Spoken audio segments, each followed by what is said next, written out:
Welcome to Conscious Quest, the LA-based podcast where we aim to stay conscious about everything current. Hello, everyone. You're listening to Conscious Quest, the podcast for seekers. I am one of your hosts, Sarah Parlow. And I am Rishi. I have to apologize for my voice a little bit. I just got over a cold. He just sounds very resonant today, folks, and we welcome that.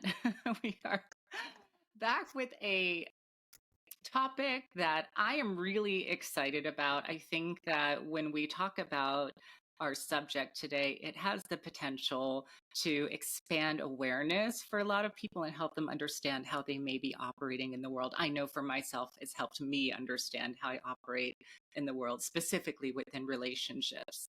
And Rishi, tell us what we're going to talk about today. Yeah, so we're going to be talking about attachment styles. And so that's a very relevant topic for most of us, because attachment styles have to do with how we are in relationships. And that could be anything, like a romantic relationship. It could be a friendly relationship. It could be a workplace relationship. And so it's, the theories developed by psychologist John Bowlby and expanded by Mary Ainsworth. It describes the dynamics that we encounter stemming from childhood and how we are as adults. And this goes way back, like you said, Rishi, all the way to childhood, really kind of to the first several months of our lives. And it has a lot to do with our ability to attach to a primary caregiver or, parental figure. John Bowlby specifically really focused on the mother-child relationship. But I think you mentioned another research, Ainsworth, and she expanded upon that and said it really is just having one primary caregiver, which could be the mother, the biological mother, or an adoptive or foster parent, or the father, or anyone else. So he nailed a few different attachment types, didn't he, Rishi? That's right. That's right. And so, it depends. Like, so maybe we can talk more about secure attachment. I actually was talking with you just a few minutes before we started, how the vast majority of people, when I say vast majority, I mean like over, I guess, 50% is not going to be like a secure, and secure attachment. It's I mean, kudos to those people who do have secure attachment and also or have developed it, which is something that we can talk about later on. So, Sarah, Right. what exactly is secure attachment? Right. And that's the gold standard, isn't it, Rishi, for attachment styles? And it really boils down to basically our comfort with the absence of the primary caregiver or the parental figure that we first got attached to. And so John Bowlby brings in these kind of four components. He talks about like proximity maintenance, which means our desire to be close to the person we're attached to, and a normal secure attachment style, like we want to be close to the parental figure that we feel safe with. He talks about safe haven. If we become scared or alarmed or activated, we feel comfortable going back to that primary caregiver. He talks about having a secure base, because that attachment style is a form of a secure and safe base. And then separation distress. So in other words, again, when we feel anxiety, when we're activated, we can go back to this parental figure and be soothed. And so what you have from all those four things is that a person with secure attachment style knows that they're loved and that there is a place that they can go to be soothed. And it gives them sort of the courage to go out into the world and feel safe out there and, know that they are worthy and they are loved and that there are ways to soothe whenever they're activated. I don't know. Do you have any more to add to that, Rishi? How nice is that? I mean, that sounds great. To go out there and be secure and know that you're going to be okay, and you can trust the other person. Believe me, like many people, it's just that is a wonderful thing to have. Mm-hmm. I would say that people who do have secure attachment styles tend to be more stable in relationships, I should say, have more longer lasting relationships. They also tend to have good self-esteem. Yeah. They know how to seek social support. They're not afraid, to look outwards, or to at least ask for help or that type of thing, or look for help from their partner. And they can cope well with stress, like separation, from the person that you love, or maybe not, seeing that person all the time, but still having that kind of that trust that that relationship is real and is loving and is still there. Hmm. That is a lot what secure attachment is, and we can Right. develop that. But I Right. would say many people are probably the latter two. I know I've struggled with my own secure attachment stuff, and that's Yeah. something that I've had to develop as I've gotten into my own, I guess, like self development, into my own self improvement. Teaser, folks. We can go into our individual attachment styles later on in the show, but we're just going to set things up for you right now. But what you're really saying, Rishi, is that people with a secure attachment style have high relationship satisfaction. Yeah, yeah, they do. They tend to have longer lasting and more secure relationships, and yeah, I mean, I think they're probably happier Mhm. within it. Less stress, less anxiety would equate to more happy. Right. And so, fortunately, there's probably at least research shows about 40% of people out there who have a secure attachment style. So they are out there. And why don't we just delve into for a second the types of attachment styles beyond secure? Yeah, 100%. So attachment preoccupied, that Mm, is something where, well, it usually develops where the caregiver is inconsistent, when growing up. They may be warm, they're hot and cold. A lot of times too, like, you can never really blame the caregiver. A lot of our behavior is subconscious, right? It's yeah, this unconscious behavior. And so, we should probably refrain from blame. This is just how people are, yeah, and so sometimes they don't know what they're doing. They're not aware of what they're doing. And so this is just what happens. And so, what happens for anxious, preoccupied folks is that they're over reliant upon outside sources of reassurance for their own self esteem. They're also anxious and insecure, as like the name anxious and preoccupied attachment means. Um, Usually they wonder or worry that their partner does not love them, right, and how many people do you know like that? I know plenty. right. Um, there's a So, lot of impact to it too. What are the impacts of, I mean, what do you think that the impacts are for anxious, preoccupied attachment? well, I think for anxious folks, they tend to have extra sensitive nervous systems. They tend to be hypervigilant about everything within the relationship. Therefore, the preoccupied aspect, and they're microanalyzing every little interaction to see if there's any threat of separation, and if I would there also is, say maybe overreading into things as well. overreading. Yes. Yeah. So fixating. And then a lot of times they will blame themselves if there's anything going on. They have a discomfort with verbalizing their own needs because if they have needs, they might be rejected by the partner. And, I just want to point out all of these attachment styles are a sort of evolutionary development. And it's about trying to be safe in the world. And so with anxious style people, their belief is that if their love object is close to them, and that's imperative for their safety and survival. Would you agree, Rishi? Oh yeah, yeah. But there might actually be evolutionary benefit to having anxious, preoccupied as well.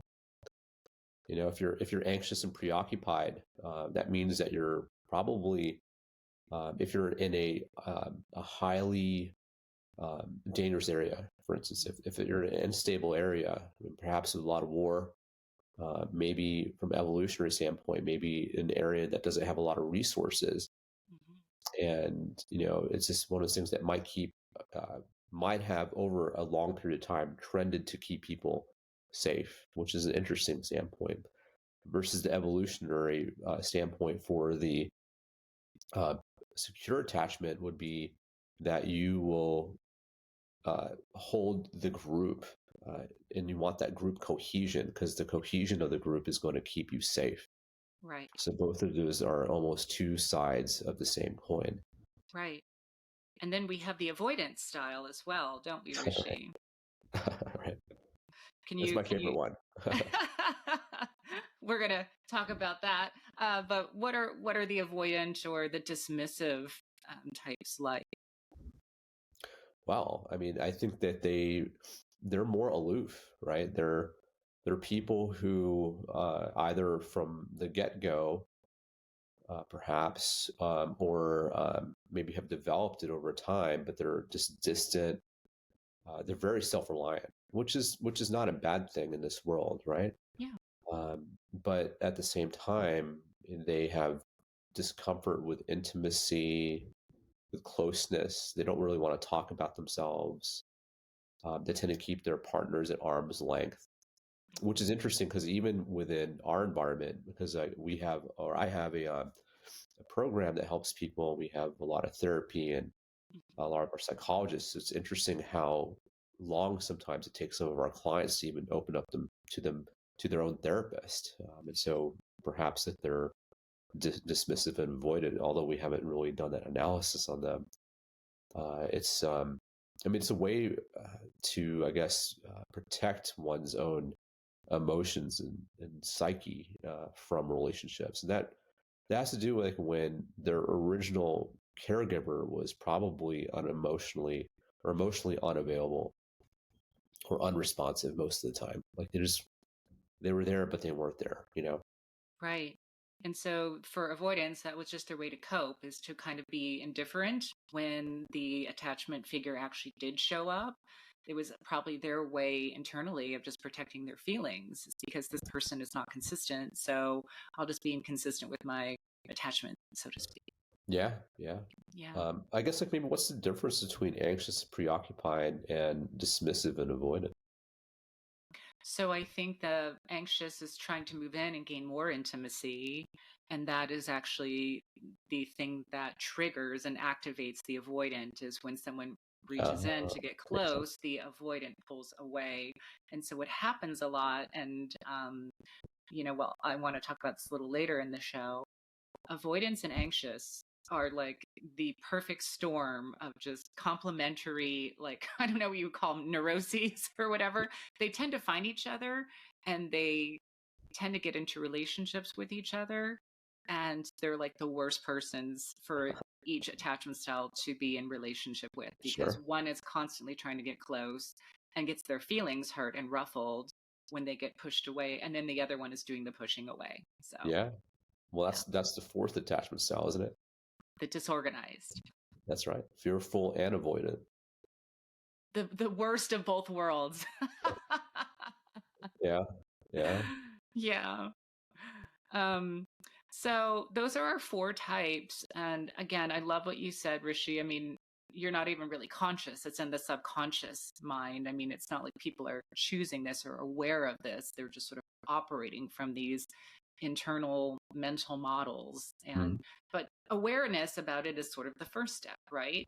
To knowing, like, I fall within this category of characteristics.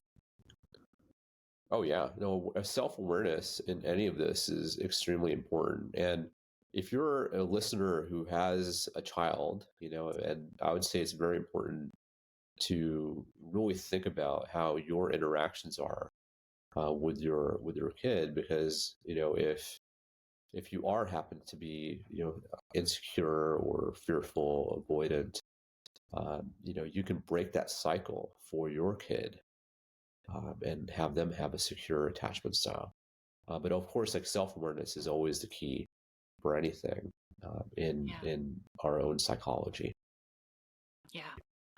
I do want to point out that because you have a certain attachment style, and you can do quizzes online in order to help you understand what your attachment style is, or there is an incredible book that both Rishi and I have read. It's called Attached. I forget who wrote it, Amir something. Hmm. Um, I we'll can put I that can look in. it up. I don't want to look at my phone, but Yeah, it's we'll on Audible. we'll put it in the show notes, everyone. Um, but the important thing to know is just because you have a certain attachment style, it is a pattern within you, but it's not a sentence for the rest of your life. Attachment styles can shift and change over time, either with you becoming aware and actively working to shift that attachment style, or research shows that being in a relationship with a secure attached partner for a period of time can shift your style to secure. And I've heard ballpark numbers of around 5 years being in a relationship with someone secure. Jury's out. I think it really is on an individual basis. But anything for you to add to that, Rishi? No, no, I think having a good, secure relationship with someone who's stable, Mm-hmm. that's a wonderful thing to have. And so, being open to change as well within oneself. And a lot of times too, this is just not directly on point with attachment style, but we tend to be a little bit defensive when it comes to our own behaviors, Yeah. and so we sometimes don't want to face the truth, even because it's difficult to actually face, Yeah. especially if it's not very flattering to our own ego. But being honest with oneself, and also forgiving of oneself is very important as well. Right. Exactly. And so when we're talking about attachment style, again, these are things which are probably set up in early childhood, but can also be impacted by our relationships as adults or certain traumas at any point in life where we just don't have a certain level of safety with a caregiver or with a loved person or someone we're attached to. The other implications, though, that maybe we can talk about that. Let's talk. Okay, absolutely. So cross-cultural variations in attachment. So the attachment style theory it's relevant across all cultures, but there Hmm. are variations in it. And so, for instance, like with my culture, Indian culture, what would be considered a insecure attachment um, would be considered, or what would be in the West be considered an insecure attachment would be considered normalized, or Yeah. normal attachment. For instance, with like my parents love to talk to me all the time, and so I don't mind actually. They want to hear from me, and so that's actually something that's encouraged in the East. Right.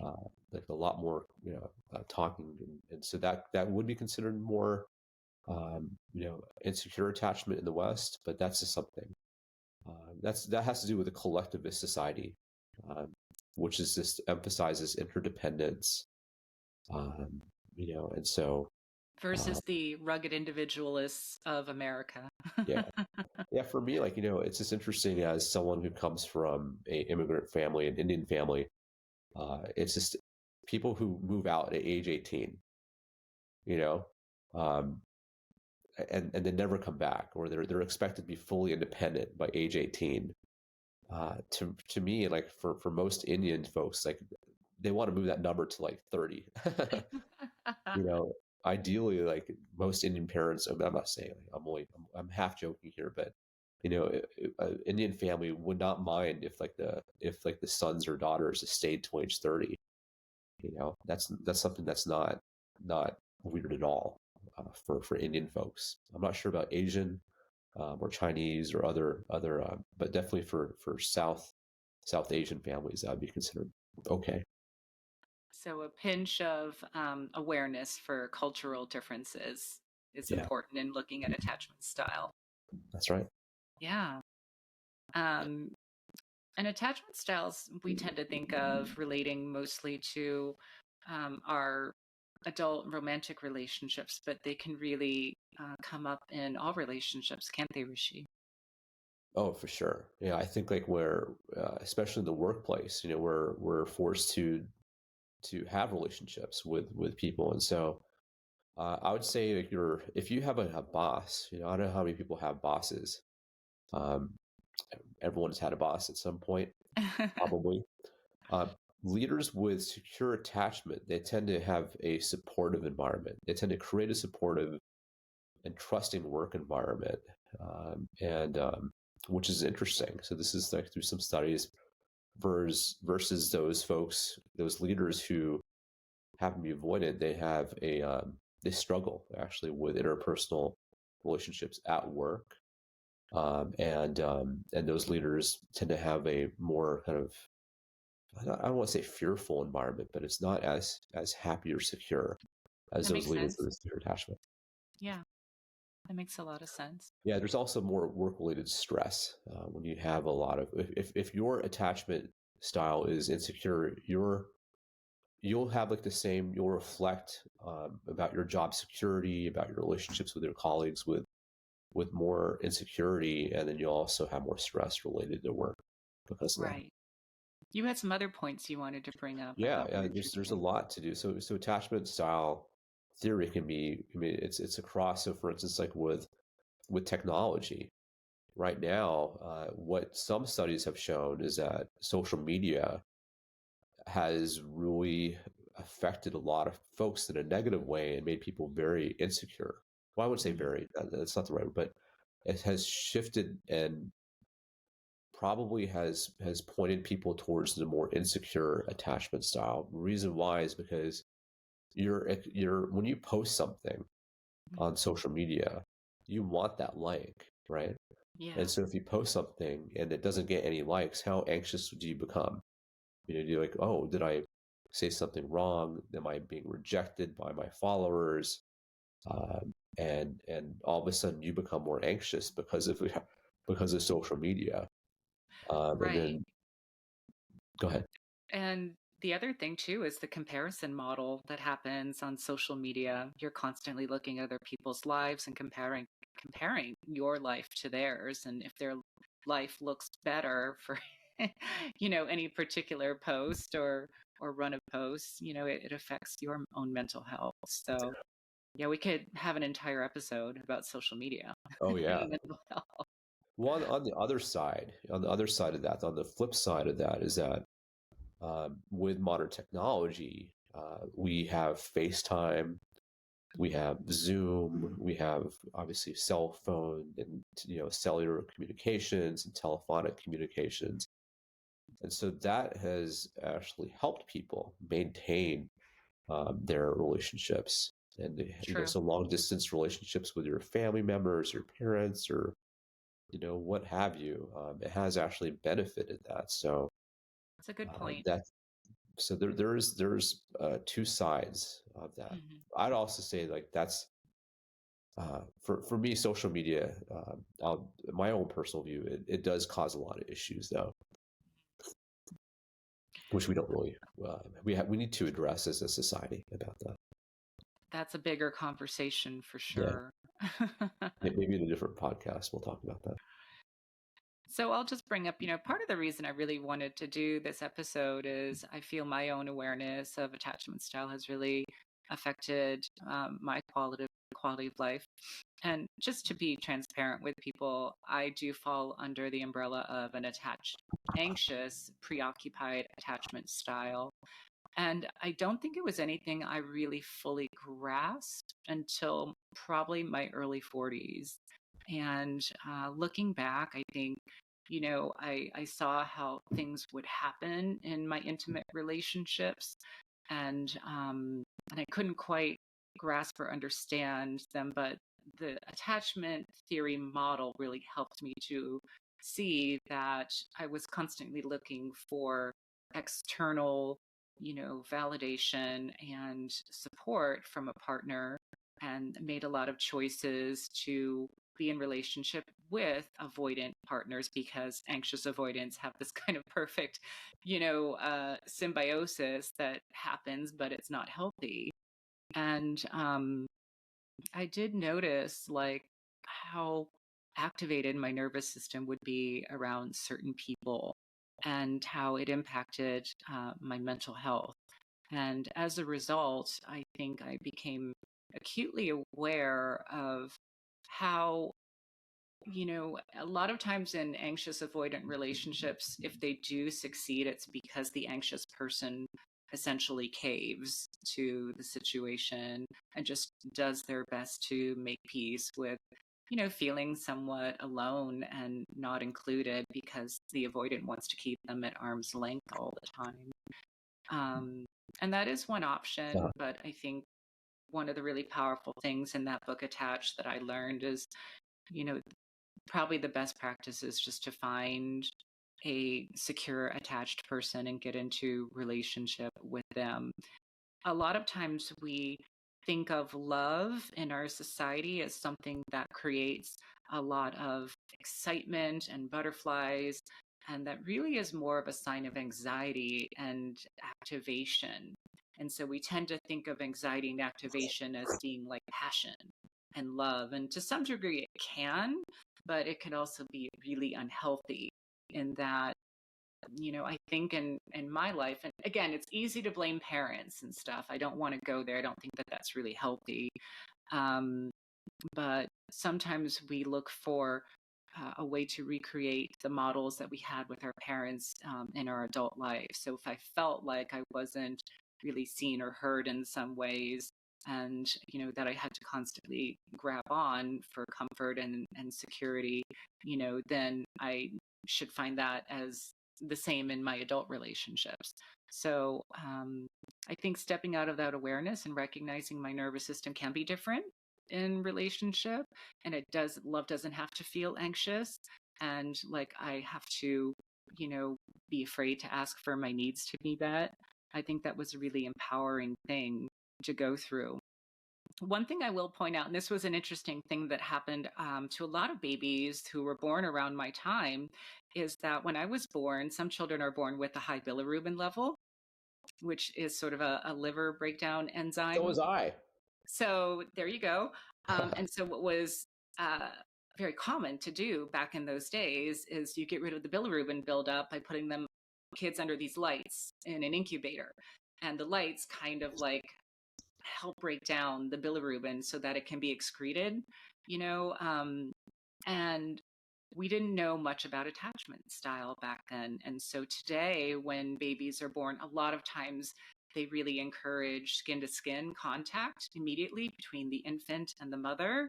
And so I think if you look back at kids from the mid 70s and stuff like me who were born and had an elevated bilirubin, we might be thrown under these lights by ourselves, with no caregiver around, which was what was considered a good practice back then.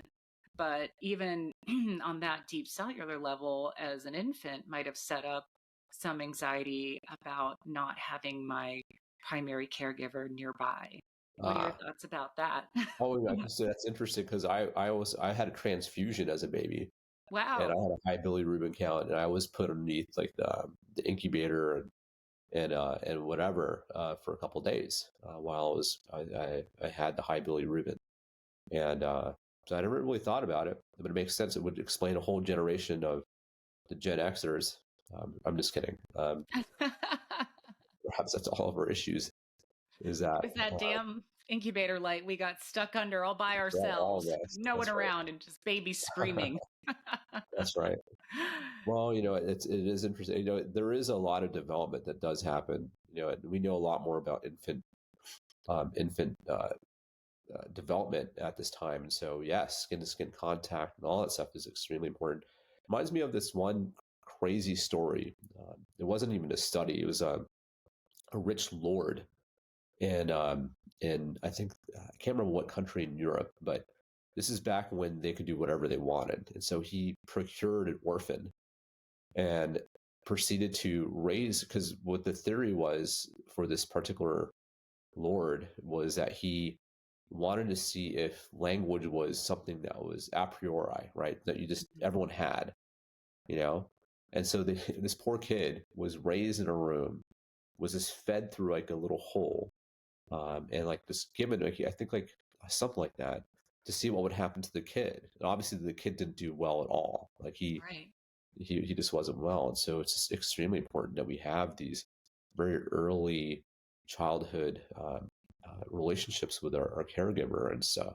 So yeah, as far as like for me, and I as I've gotten older, I would just say more self aware and more into my own spiritual practices. I've become much more secure, Mhm. in my own type of relationships and my own ability to relate to other people and security, especially within a partnership or my own friend circle, within myself or family. That's helped me a lot. Just Mhm. understanding, about people. But um, yeah, yeah. I think I Yeah. used to be a little bit avoidant, perhaps, or maybe I was overly secure. I've been all over the place, and I knew I needed to change, and so I had to make that change towards my 30s. Is what happened. Right. And I think that's a good point is that attachment styles can shift over time. And so, like you said, awareness, me being aware that I am an anxious attachment person. What I focused on is on ways that I can self soothe rather than looking to external things to soothe me, like people.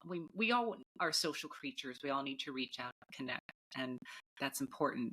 But there's also that piece of like, we have to also learn to love and be with ourselves, and when those feelings of anxiety come up, to maybe sit with them and interrogate them and even say, "You're welcome."